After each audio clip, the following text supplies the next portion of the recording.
Ciao a tutti ragazzi e benvenuti su S-Video. Stasera testiamo la GoPro Hero 11 Black e la GoPro Hero 10 Black in condizioni di scarsa luminosità.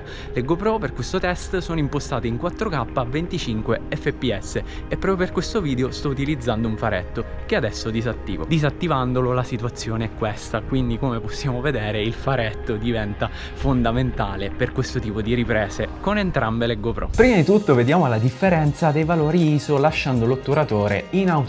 Da cavalletto quindi ho impostato prima ISO 100 ma è totalmente insufficiente. Lo stesso quindi vale per ISO 200. Ho quindi impostato ISO 400 che però già mostra del rumore, quindi sono salito a ISO 800. E ragazzi vi posso dire che questo è il compromesso ideale per le riprese con poca luce. Infatti la ripresa è sottoesposta ma il rumore non è eccessivo. Salendo a ISO 1600 abbiamo più luminosità ma il rumore diventa eccessivo. Passando a ISO 3200 il video diventa totalmente inutilizzabile, ma notiamo la prima differenza. Infatti qui la ripresa della Hero 11 rende meglio. Salendo a ISO 6004, che è il valore massimo, notiamo pure che la Hero 11 rende un po' meglio. Ce ne accorgiamo soprattutto nei punti meno illuminati. In ogni caso i filmati sono inutilizzabili con queste impostazioni. In quest'altra scena, sempre con l'otturatore in automatico, la Hero 10 ha esposto meglio l'immagine, che risulta infatti più luminosa. Salendo a ISO 1600 iniziamo a notare sempre di più il rumore, salendo a ISO 3200 invece sulla Hero 11 l'immagine risulta un po' più luminosa e con meno rumore rispetto alla Hero 10. Lo stesso vale per ISO 6004, ma appunto questi due valori dove la Hero 11 rende un po' meglio comunque sono inutilizzabili. Quindi passiamo a delle riprese a ISO 800 con l'otturatore in automatico e con l'Hyper Smooth Boost. Come possiamo vedere la resa è molto scarsa con entrambe,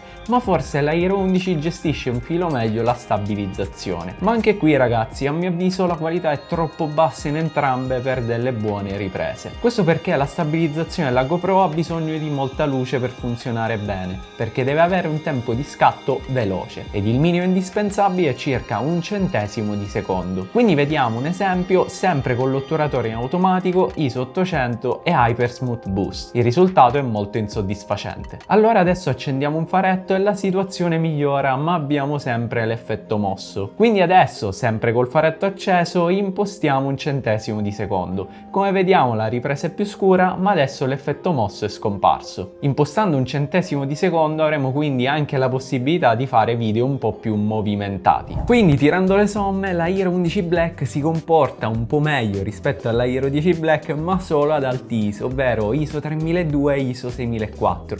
Quindi due valori che sconsiglio assolutamente di utilizzare, proprio perché il rumore sarà eccessivo. Per quanto riguarda invece la stabilizzazione, con entrambe in condizioni di scarsa luminosità con l'otturatore in automatico noteremo un effetto mosso, ma con la Hero 11 Black questo effetto sarà un po' meno visibile. In ogni caso a mio avviso entrambe sono insufficienti da questo punto di vista. Dovete sapere che ho realizzato questi test in 4K perché ho notato che in 5,3K il rumore era maggiore. In ogni caso a ISO 800, che è il valore medio che consiglio per le riprese notturne, abbiamo visto che praticamente non ci sono differenze dal punto di vista della qualità o del rumore, e se ci sono ragazzi sono veramente minime. E quindi a questo punto vi starete chiedendo quale GoPro scegliere per le riprese in condizioni di scarsa luminosità? Beh, oggettivamente entrambe sono pessime per questo tipo di riprese, infatti avrete la necessità comunque di utilizzare un faretto esterno, ma oggettivamente la Hero 11 Black rende un pochino meglio rispetto al modello precedente,